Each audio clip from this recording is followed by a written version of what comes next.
Bonjour à toutes et à tous, merci de nous rejoindre sur Mosaïque Cristal.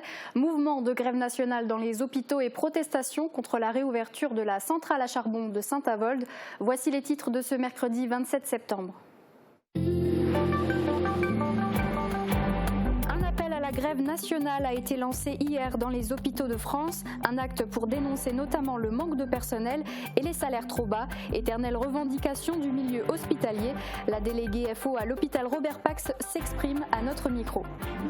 Malgré le goût amer de cette journée de grève, la relève est assurée. À l'IFSI, la promo 2022 est exemplaire et ce sont les mots de la directrice de l'établissement. Ces élèves qui ont dû épauler les équipes de soignants pendant la crise sanitaire ont reçu leur diplôme avec beaucoup d'émotion et de fierté.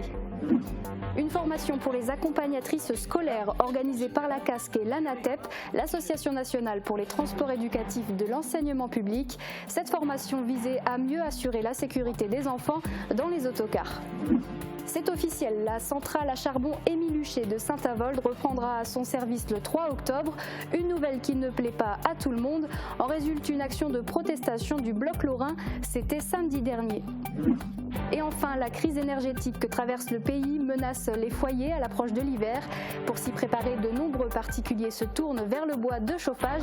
Question, y aura-t-il aussi une pénurie de bois cet hiver ? Et pour mettre un peu de gaieté dans tout ça, on va parler d'une fête très connue en Moselle-Est et qui approche avec Morane. C'est ça, en fait, on va parler de la fête d'octobre en français. On verra ça tout à l'heure. Ok, je suis curieuse de savoir. À tout à l'heure. Et en fin d'émission, on verra un sujet sur la PMM, la préparation militaire marine. À Metz, des jeunes de 16 à 21 ans se préparent à rejoindre la Marine nationale à raison de 12 séances de stage par an en parallèle de leur cursus scolaire. Un reportage à ne pas manquer. Et on ouvre ce journal avec le préavis national de grève dans les hôpitaux lancé par le syndicat Force ouvrière. Des soignants de l'hôpital Robert Pax et du CHS se sont réunis pour faire entendre leurs revendications. Manque de personnel, manque de reconnaissance, 25 lits fermés. Si le Ségur de la santé a apporté quelques avancées, les attentes sont encore nombreuses.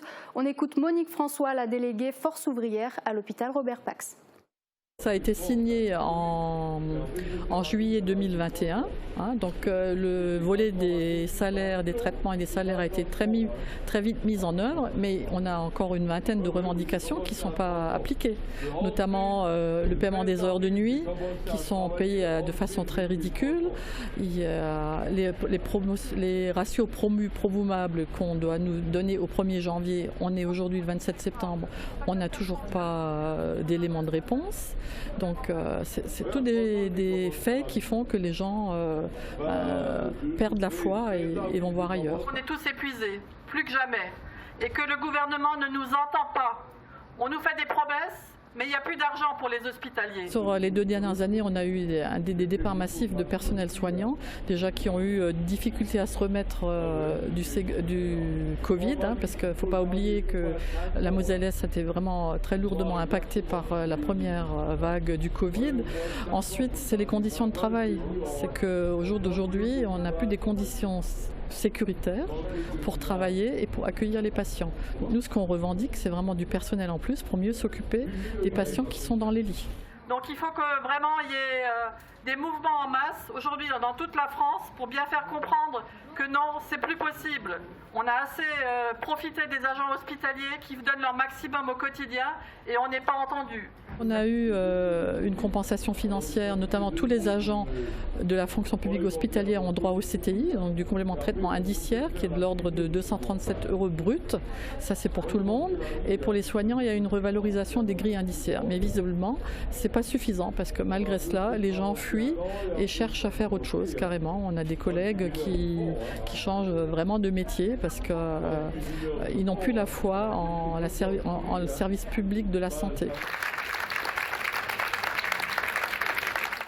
Et malgré le contexte, certains ont encore la foi, tout particulièrement les jeunes infirmiers.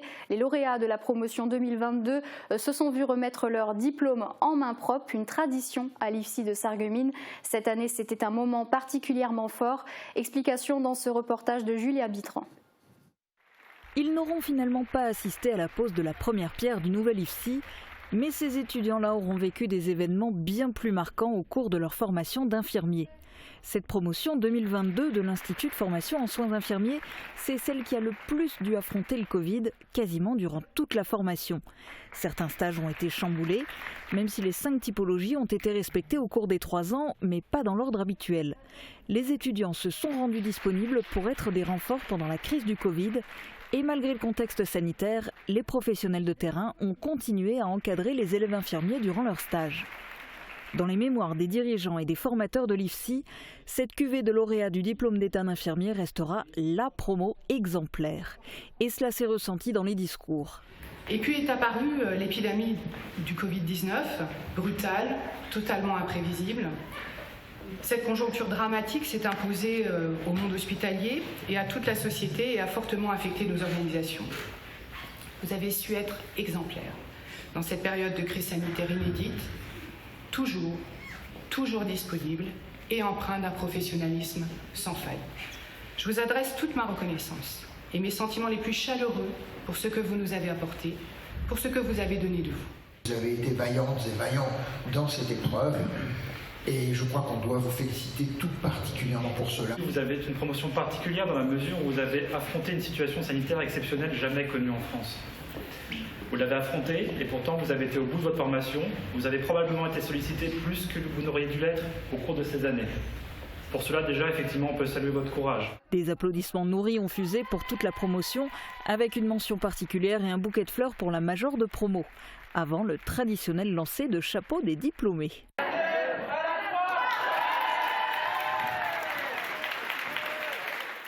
Ils étaient 50 à recevoir le diplôme sur les 75 inscrits qui ont commencé leur formation il y a 3 ans. Quelques-uns seront encore diplômés dans les prochains mois. Cette année, les effectifs ont été augmentés. Ils seront 90 à faire leur rentrée cette année en soins infirmiers à Sarreguemines. Clarifier les missions et les droits des accompagnatrices scolaires, c'était le but de la formation organisée par la CASC et l'ANATEP.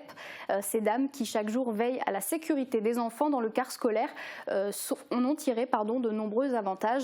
Reportage de Guillaume Dumonteil.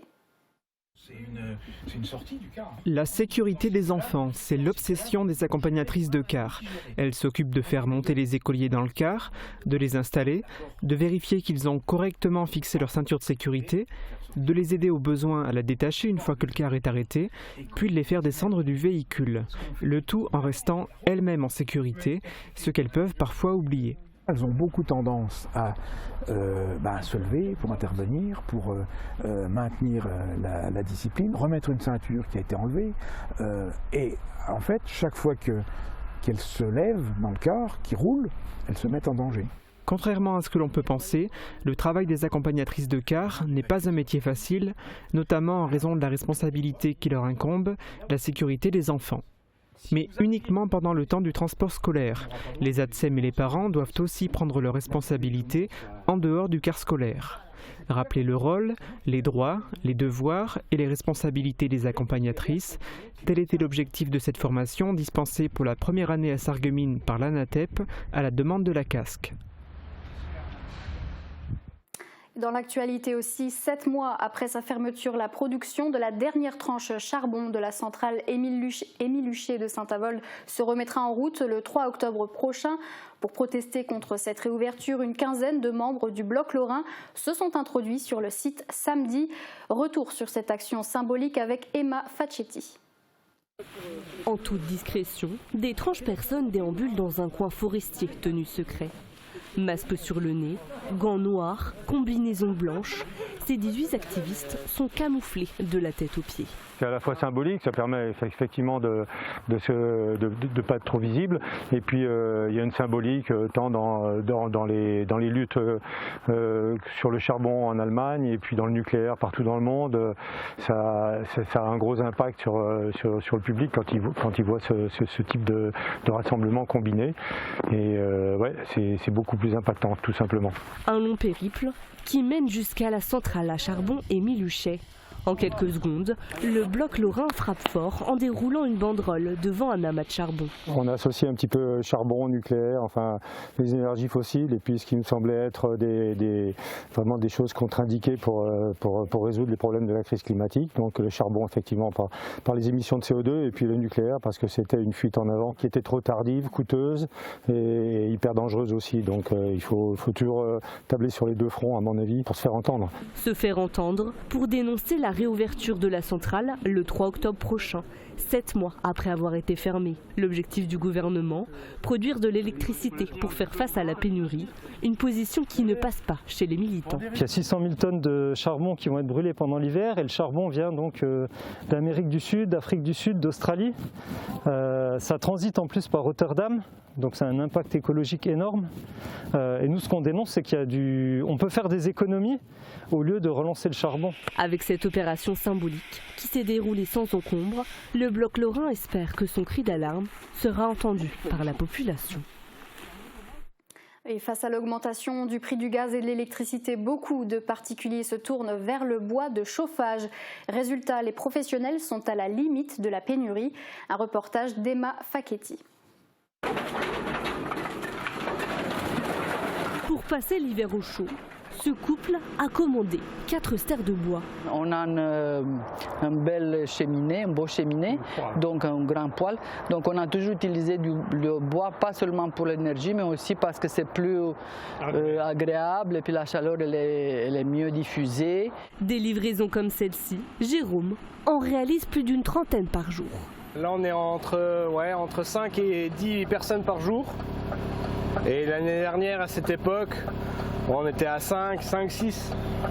Ce livreur parcourt les routes de Moselle à un rythme effréné. Et pour cause, la demande en bois de chauffage a explosé depuis juin dernier, plus 50% en seulement un an. Beaucoup de nouveaux clients en ce moment. Ils ont peur de l'augmentation du gaz, voire la coupure et l'augmentation de l'électricité. Beaucoup de nouveaux clients et beaucoup d'anciens clients qui avaient arrêté le bois parce que c'était trop contraignant, qui s'y remettent parce qu'ils se disent qu'ils ont peur pour le gaz. Résultat, pour approvisionner ses clients, l'entreprise a revu à la baisse ses volumes de livraison. Pas plus de 6 stères par personne. Il y a beaucoup de demandes, beaucoup de personnes qui veulent du bois et les stocks sont au plus bas. Donc si des clients commandent maintenant, ils seront livrés que fin décembre. Les délais de livraison s'allongent et les prix aussi. Une stère de bois coûte désormais 10 € plus cher qu'en juin dernier. Le séchage est au gaz, donc si le gaz augmente, on est obligé d'augmenter nos tarifs. Alors face à l'augmentation des prix du gaz, les tarifs ne sont pas près de baisser avant la fin de l'hiver. Affaire à suivre et à suivre aussi dans notre émission La Chronique Culturelle. Cette semaine, le thème choisi par Morane va vous redonner le sourire. C'est juste après la pub et la page météo. La rénovation de vos façades avec Modern Habitat allie esthétique et une résistance garantie à toutes les intempéries. Retrouvez votre programme avec le Crédit Mutuel, partenaire des grands événements de votre région. Une banque qui appartient à ses clients, ça change tout. Bonjour à tous. Demain, le ciel est bien chargé avec des pluies en début de matinée. En cours de journée, des éclaircies se forment, mais des averses sont possibles jusqu'au soir. Le thermomètre indique 5 degrés le matin, 14 degrés l'après-midi. Demain, souhaitez une bonne fête au Michel. Le soleil se lève à 7h32 et se couche à 19h19. Bonne journée sur Mosaïque Cristal. C'était votre programme avec le Crédit Mutuel, partenaire des grands événements de votre région. Une banque qui appartient à ses clients, ça change tout.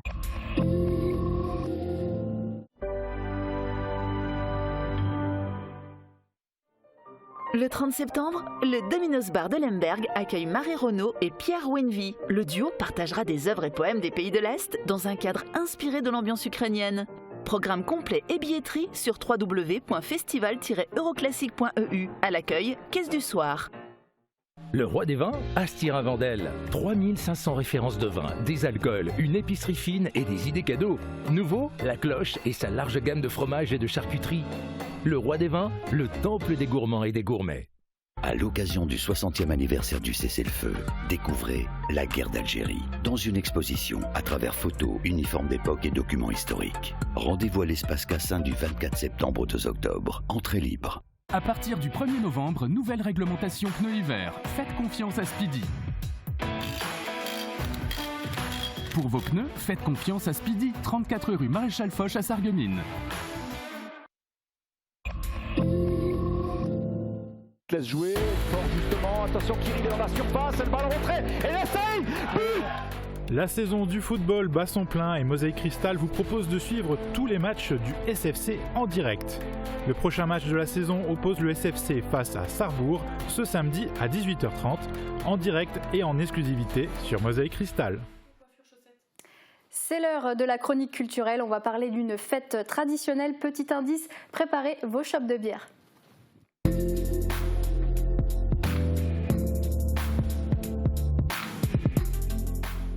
Et oui, j'ai annoncé, ça donne envie, mais avant ça, on va parler des bons plans de sortie pour ce week-end. C'est ça Margot, sortez vos agendas. Vous le savez, la médiathèque communautaire de Sarreguemines a organisé son tout premier festival du dessin animé. Ça s'appelle Animatoon et au programme de ce festival, des projections de vieilles séries comme Tom et Jerry ou Woody Woodpecker par exemple, mais aussi des ateliers. Et pour celles et ceux qui n'ont pas encore eu la chance d'y jeter un coup d'œil, vendredi soir, ce sera le clap de fin du festival. Pour finir en beauté, vous pourrez découvrir de 20h à 22h les œuvres de Paul Grimaud, maître du dessin animé français. Et profitez-en parce que ce sont des pépites cinématographiques qu'on n'aura peut-être pas la chance de voir deux fois dans ces configurations-là.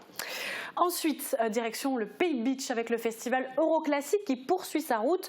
Vendredi soir, rendez-vous au Domino's Bar de Lemberg pour un concert de Marie Renaud et Pierre de Roinvy. Le duo présentera des extraits d'œuvres de compositeurs tchèques, roumains, russes et hongrois. La soirée sera placée sous le signe de l'Ukraine avec dégustation de plats traditionnels et une exposition à découvrir.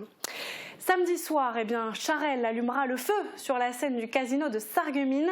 Les célèbres chansons de Johnny Hallyday résonneront au profit des personnes atteintes de cancer. C'est l'association Agir Ensemble qui organise la soirée. Tarif 15 €. Mais attention, les places sont limitées, alors vous pouvez réserver vos places auprès de l'Office de tourisme de Sarreguemines. Et lundi prochain, une toute nouvelle exposition s'installe à l'hôtel de ville de Sarreguemines.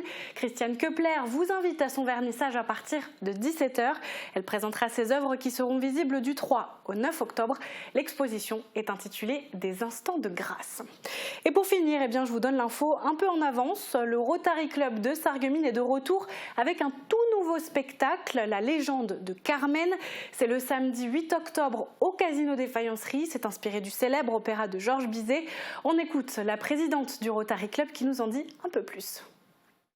Donc c'est un spectacle qui s'adresse à tout public, aux adultes comme aux jeunes, et parle de Carmen, de l'amour de Carmen et de sa détresse et de tout ce qui tourne autour de Carmen.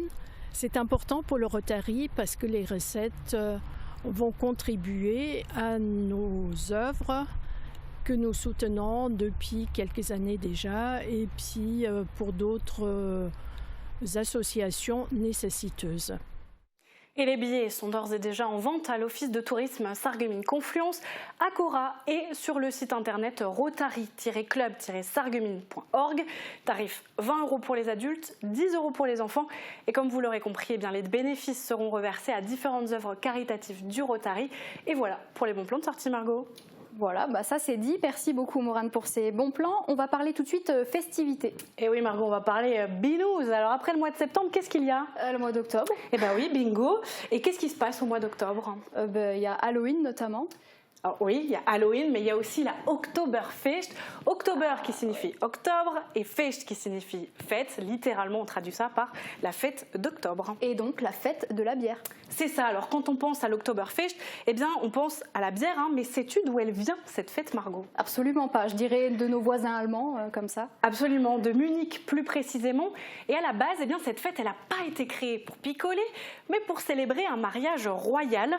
Le 12 octobre 1810, le prince héritier Ludwig Ier de Bavière épouse la princesse Thérèse de Saxe-Hildburghausen.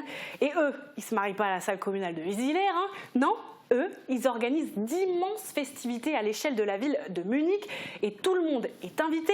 À l'époque, il n'y avait pas de DJ qui passait Magic System ou encore la Macarena.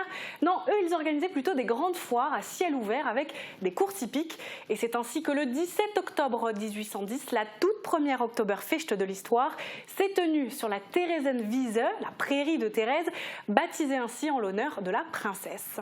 Mais alors si cette fête elle a été organisée pour célébrer les noces du couple princier, pourquoi est-ce qu'on la fête encore aujourd'hui ?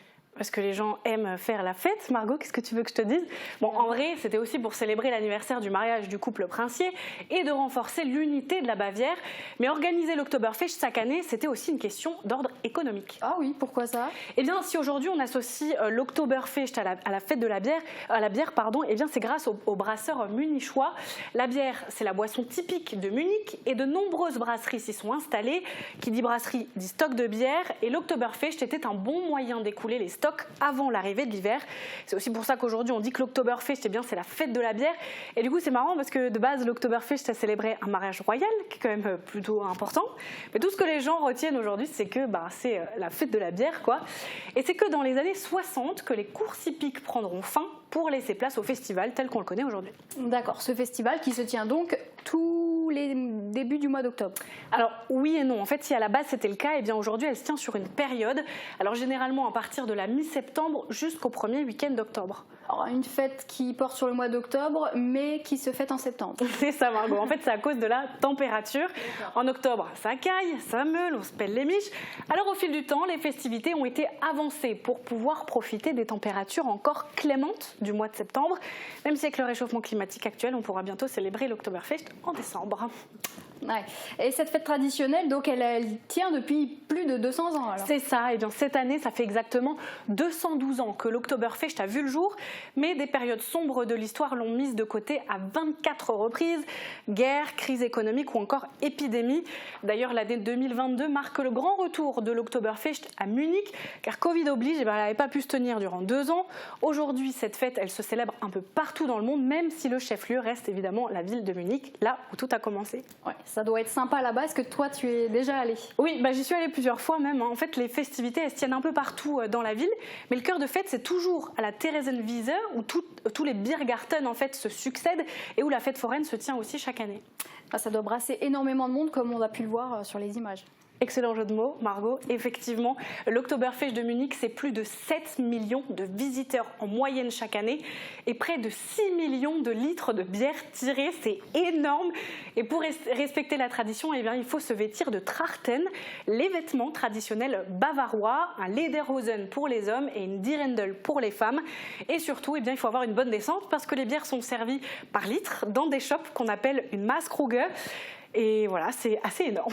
Ouais, tu as l'air experte sur le sujet et je suis un peu déçue, à vrai dire, que tu ne sois pas en tenue traditionnelle. Ah oui, désolée. J'ai voulu, j'en ai pas trouvé. Je suis désolée, ça va sûrement arriver là dans les magasins prochainement, mais pardon. Je suis déçue. Bon, bref, on l'a compris, donc la fête de la bière est allemande, mais tu dis qu'elle se célébrait partout dans le monde et on l'a fête chez nous, j'imagine. Évidemment qu'on l'a fait chez nous, Margot, il faut sortir le dimanche. Alors le pub McLaren's de Sarreguemines d'ailleurs a déjà célébré sa propre Oktoberfest le week-end dernier. Et pour celles et ceux qui n'ont pas eu la chance d'y participer, il vous reste quelques dates à noter dans votre agenda. Alors c'est parti, le 15 octobre prochain à la salle des fêtes de Wieswiller, la société carnavalesque de Sarreguemines est enfin de retour pour célébrer comme il se doit la fête de la bière. On l'attendait depuis plus de 2 ans, mais ça y est, à partir de 19h, vous pourrez chanter à une Prosit en tenue bavaroise et une chope à la main. Alors attention, l'entrée elle est payante et donc le temps d'une soirée, Munich s'invite chez vous. Alors profitez-en. Deuxième date, il y a l'association Espoir Sportif du Pays de Bitche qui vous propose une soirée autour de la thématique de la fête de la bière le 8 octobre 2022 à partir de 20h. Au programme musique typique dans le style Ballermann, Mallorca, années 80 à nos jours et ça se passe à la salle des fêtes de Binin. Et puis il y a aussi l'amicale syndicale des sapeurs-pompiers de la Biquenalbe qui vous propose une soirée autour de la fête de la bière le 22 octobre 2022 à partir de 19h à Herchin. La soirée sera animée par Michel Ledigue et vous retrouverez les fameuses chopes de 1 litre pour les grandes soifs et les tenues traditionnelles sont bien évidemment conseillées. Et donc un dernier mot pour la fin, Margot, parce que c'est important de le rappeler, l'abus d'alcool est dangereux pour la santé, à consommer avec modération. Et puis si vous comptez aller à une de ces 3 fêtes, eh bien désignez un SAM. N'oubliez pas, c'est important. Celui qui conduit, c'est celui qui ne boit pas. Prost. Et c'est toujours bien de le rappeler. Merci beaucoup Maurane. On te retrouve la semaine prochaine pour un sujet différent. En attendant, on finit la débauche pour le prochain sujet. Rigueur et discipline sont de mise. Ils sont encore pour la plupart lycéens, mais ont déjà un pied dans l'armée. À Metz, les jeunes ont la possibilité d'intégrer la PMM, la préparation militaire marine. Et ça démarre en octobre. Ils se retrouvent les samedis au quartier Coilin. Nous avons suivi une séance avec la précédente promotion. C'est un reportage de Marie-Morgane Pires.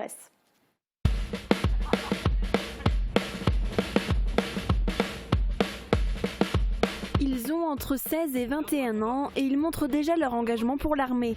Depuis le mois d'octobre, les jeunes rejoignent leurs instructeurs ici au quartier Coilin situé à Metz. Ils suivent la préparation militaire marine.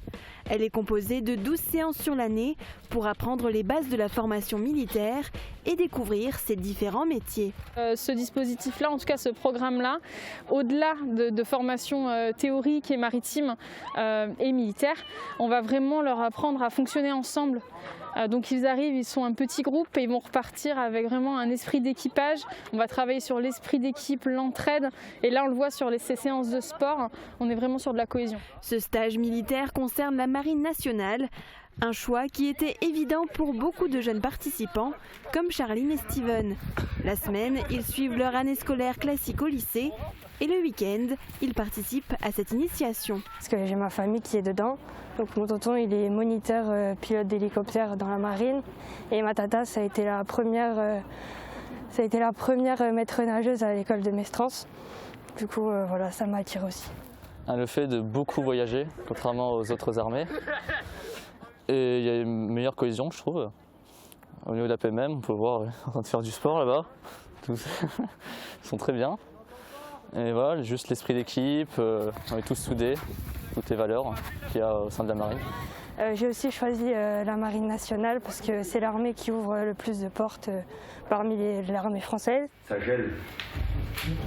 Et le froid, ça brûle. Donc si vous mettez les mains... En effet, la Marine nationale compte environ 80 métiers dans 12 environnements différents. Cette préparation militaire marine leur offre une première expérience.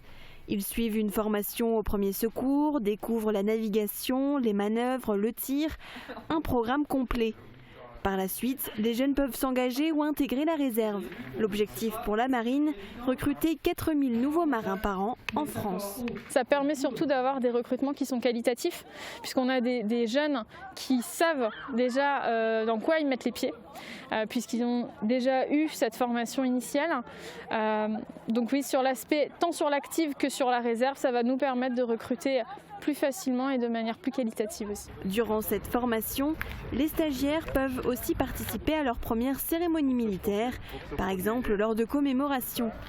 Ils ont aussi passé 5 jours au port de Toulon pour découvrir la vie de marins à bord, au cœur de l'activité. Car en Moselle, la mer n'est évidemment pas présente. En effet, on n'est pas à côté de la mer, mais par contre, le vivier, en tout cas de candidats, est bien présent. Pour preuve, en début d'année, 4 Lorrains se sont engagés dans la Marine nationale. Et c'est la fin de cette émission. Merci de nous avoir suivis sur Mosaïque Cristal. Rendez-vous demain à midi pour une nouvelle édition.